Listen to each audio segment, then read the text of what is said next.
You're watching The Ready Writer, a show where I get to speak to writers of all different genres, mediums, and experiences. The Ready Writer. Are you ready?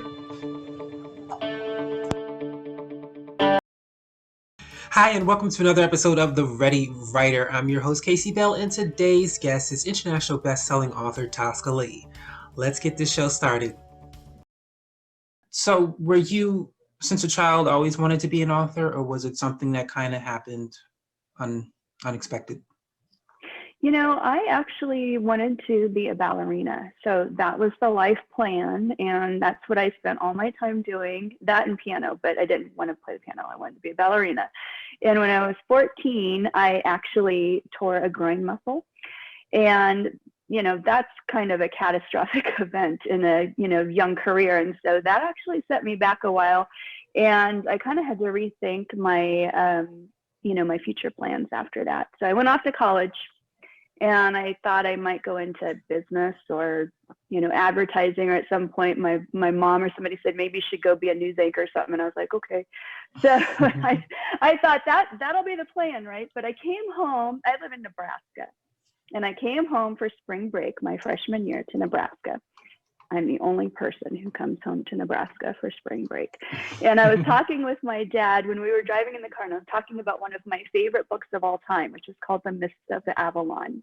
And it was put out, I want to say in the late 70s or early 80s. And it's like this giant tome of a book, about 800 and some pages, but I loved it. It's the story of the women behind King Arthur's throne.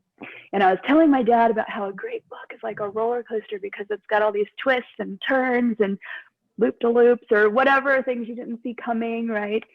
And that day during spring break in Nebraska, I just blurted out to my dad, I think I'd like to try to write a book.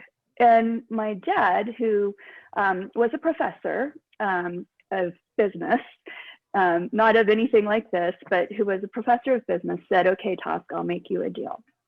I will pay you what you would have made working at the bank, because I was supposed to work at the bank that summer as a bank teller for the second summer in a row, and I was terrible.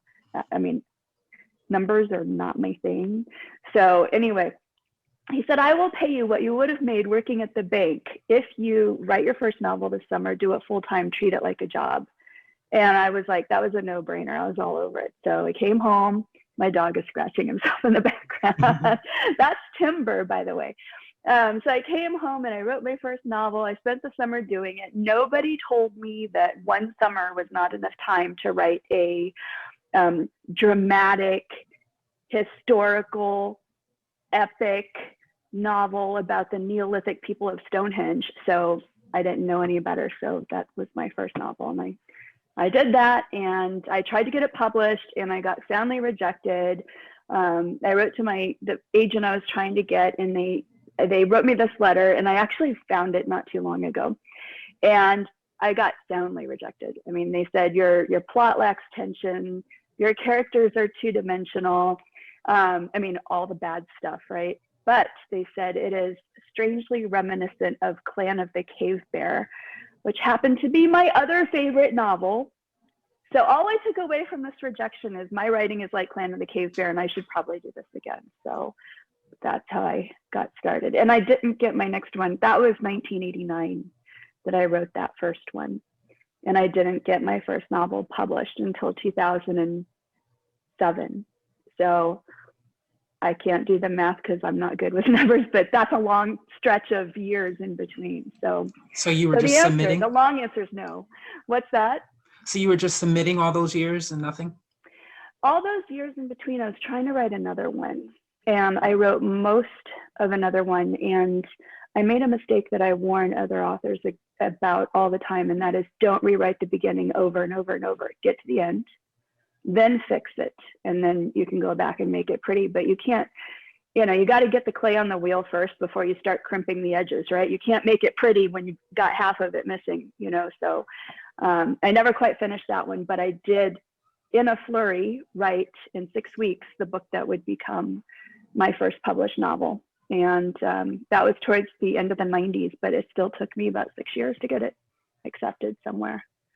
So there was a lot of submitting going on during those years. Wow.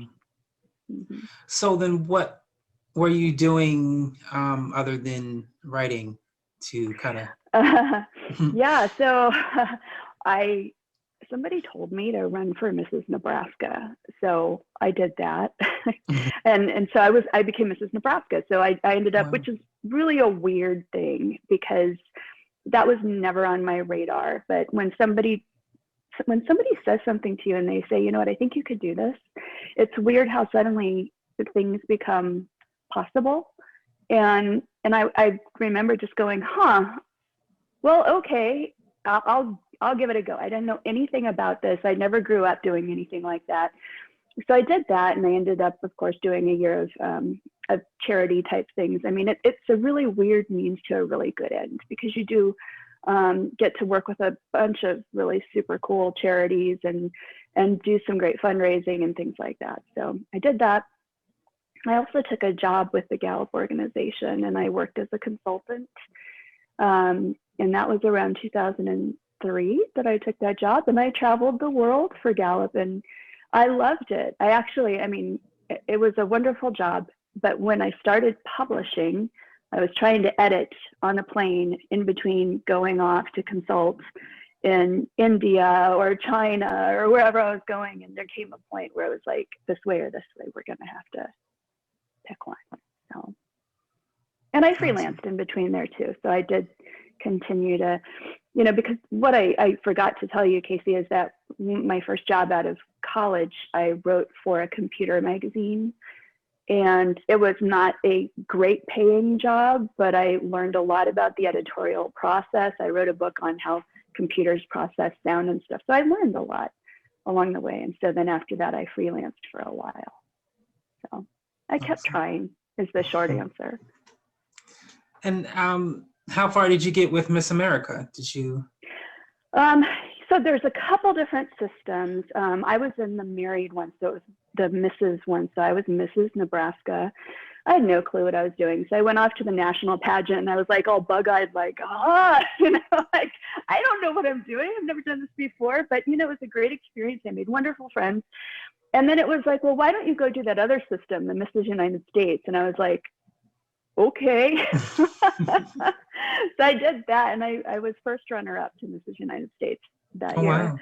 Wow. So it was fun. I mean, but you learn a little bit each time. You learn a little more about how to present yourself, and I wouldn't trade that experience for the world, especially because being able to get out into the community and be with such wonderful community events and organizations, and being able to have the platform to talk about them taught me a lot about how to do things like this as well for later on in my life. So cool. So it's a windy path. Yes, yes. So when you finally got your first yes and you started publishing, what were some things you learned that you didn't realize was a part of publishing? Oh, well, there's a lot of marketing. So, and I kind of knew that, but I don't know, before you're in it, you kind of have this glamorized view of, I'm going to go do my book tour and, all this stuff. But it's a lot of hustling. It really is, because you're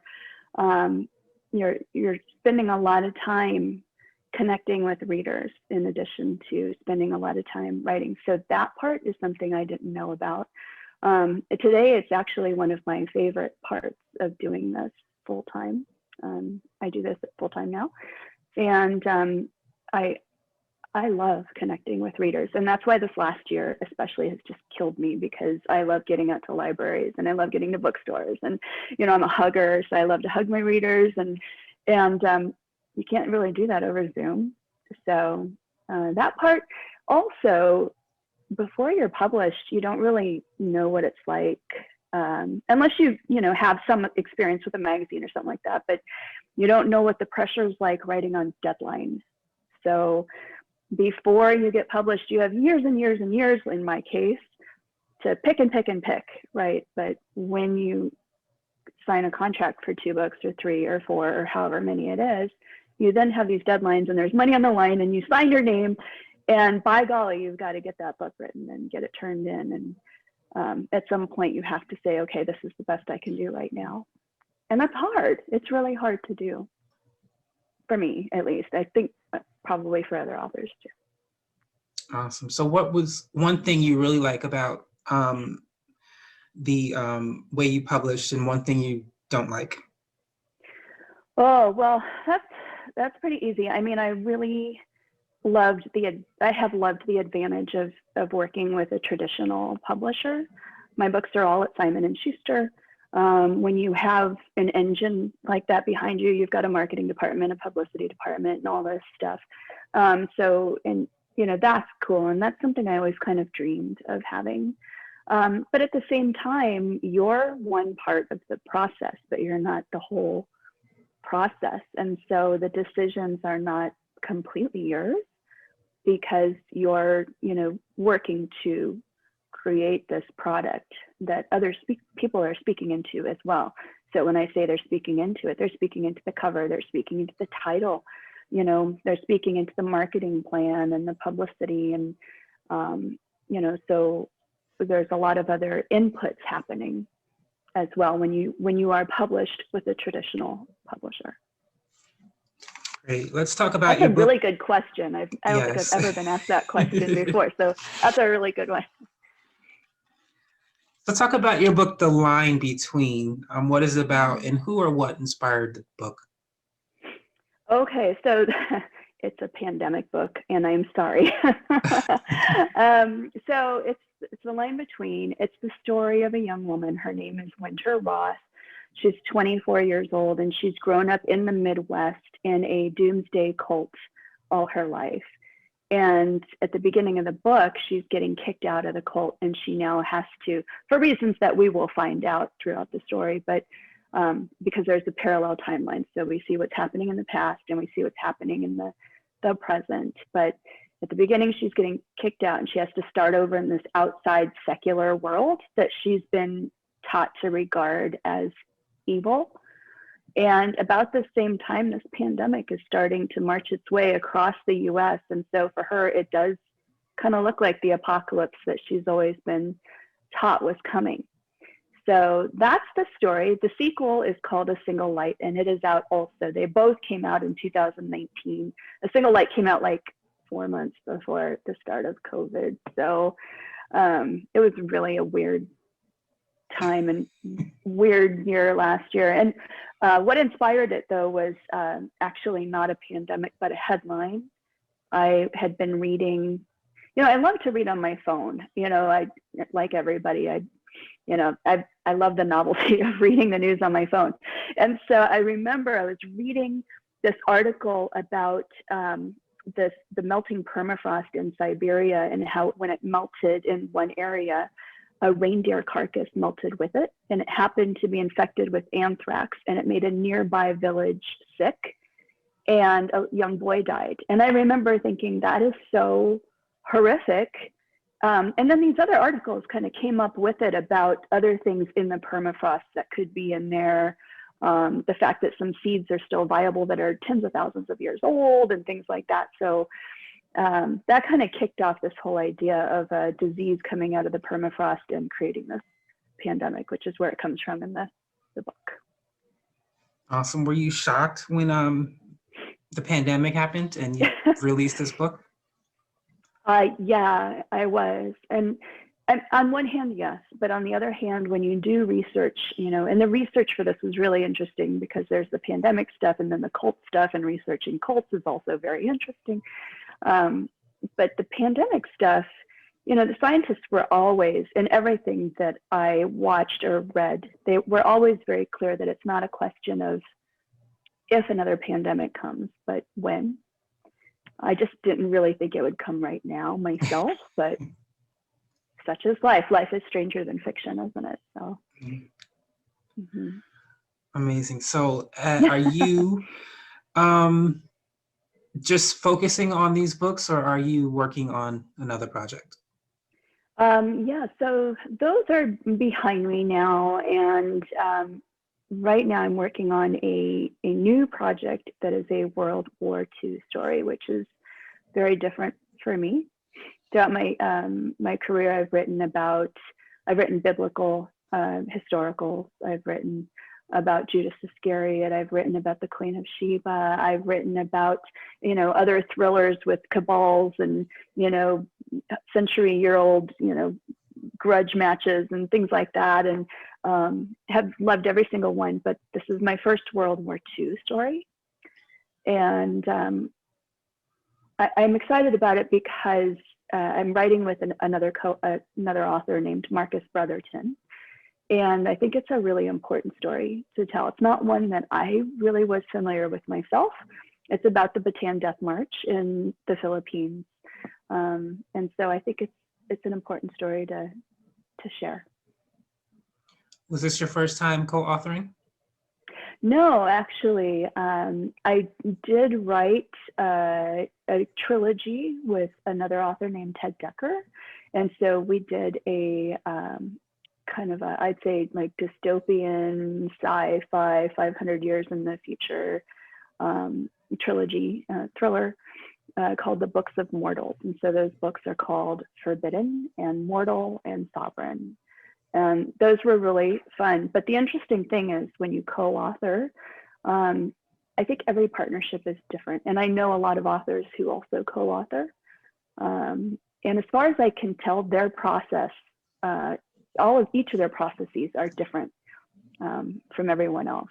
So everybody kind of finds their own way to work together. But the advice I always give other authors or writers who are interested in writing with someone else is to always know what your strengths are as a writer, as a worker, even just how your working style, right?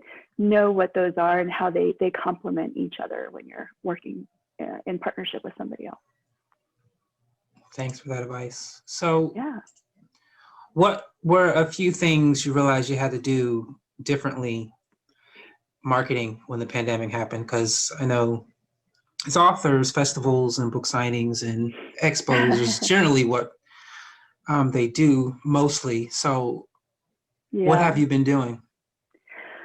That's a really great question, because life is like the contrast between 2019 and 2020 has just been huge. I spent 2020 traveling, all over, going to, reader events, going to book events, going to, thriller writer events, going to Thriller Fest in New York, going to, Boucher Con, which is the big, murder thriller thing, every year that readers come to also, and going to every library I could get invited to meet with readers. So I was out a lot, hustling. I don't know, but that has a bad connotation. But I mean, I was working to connect with readers and working to be able to see them face to face, talk with them about stories, not just my stories, but the stories we all love, because every writer was first someone who loved story in some form or another, and usually grew up loving reading, right? So switch over to the pandemic and everything's canceled. So no Thriller Fest, no Boucher Con, none of the other things. I was supposed to be in Washington. I was supposed to, I had this long lineup of libraries I was so excited to visit. We tried to do some of them virtually, and we did manage to do some of them that way. I also teach writing. So, we did segue some of that to Zoom, but some of it we've had to just say, okay, let's wait until next year, and hopefully we'll be able to meet face to face. But we've hobbled along the best we can. One thing that was really fun at the beginning of the pandemic, at the beginning of lockdown, about this time last year, you recall, when it was all new and everybody's like, stay home, right?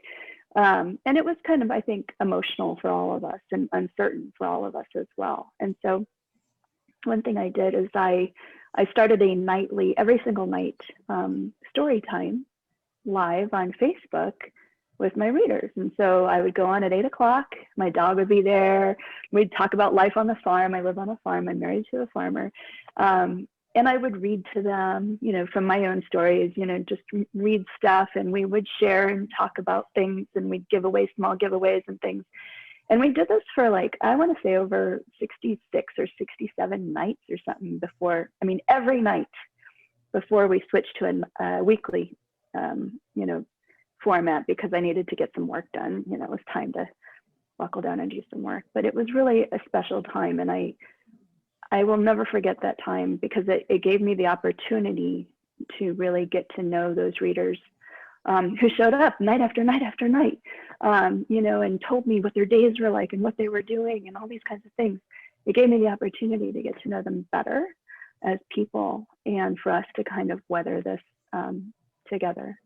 So it was really, really a wonderful time. And I can't take credit for it, because it was actually my husband who said, when I said, I think I better go live and spend some time, he's the one who said, why don't you do it every night? I was like, I have not worn makeup that many days in a row since ever. But I did, you know, and every night we'd do it, and we'd climb on and get the dogs and hang out and see what was going on. So. Well, it seems like you spent a lot of your nights in hotels, going from state to state, whatever. Can you say the one thing about the pandemic is that you get to be home? Would be a good thing? Yeah, I think so. I mean, it's been nice to be able to just kind of chillax and wear my sweats and, you know, do that. At the same time, no, you do miss it. My husband and I were watching a TV show the other day, and I don't remember what it was, but they were on the plane. And, you know, when you're on a plane and then the thing, it goes ding, you know, like when it's time, you can take your seatbelt off or whatever. And I heard that plane ding on the TV show, and I turned to my husband, I was like, that's such a nice, and, you know, there was a point in my life where I didn't want to get on another plane for at least, I don't know, a few months. I mean, that I considered that, like, if I could drive somewhere, I would just drive, you know. But when I heard that sound, it was like, oh. So I do miss it. All right. So I have one last question for you. It's a Okay. fun question, a thinking question. Okay. It's, I guess you can call it a pretend question. So the person you mentioned does not actually have to be alive. And they don't have to be well known either. So if you had the opportunity to work with or co-author another book with another author, someone who inspired you, maybe a book you read by this author, and you might want to co-author with them, who would this author be and why? There's like so many people I would like to say, and I'm privileged to call so many authors friends. I'll tell you this, remember that book I told you about, The Mists of Avalon, that I was talking about with my dad, the big giant book? She's no longer alive, but she really was instrumental in my love of reading, and that translated into my love of writing. Her name's Marion Zimmer Bradley. And, you know, given the opportunity to talk with her, work with her, that would be so cool. But the other person might be Anne Rice. So, and I haven't met her. I have corresponded with her. I have met her son, Christopher, but that's another one. So I would be too intimidated to actually write a word. So it would not be a productive partnership. But that's the kind of thing that, you know you could learn a lot. So.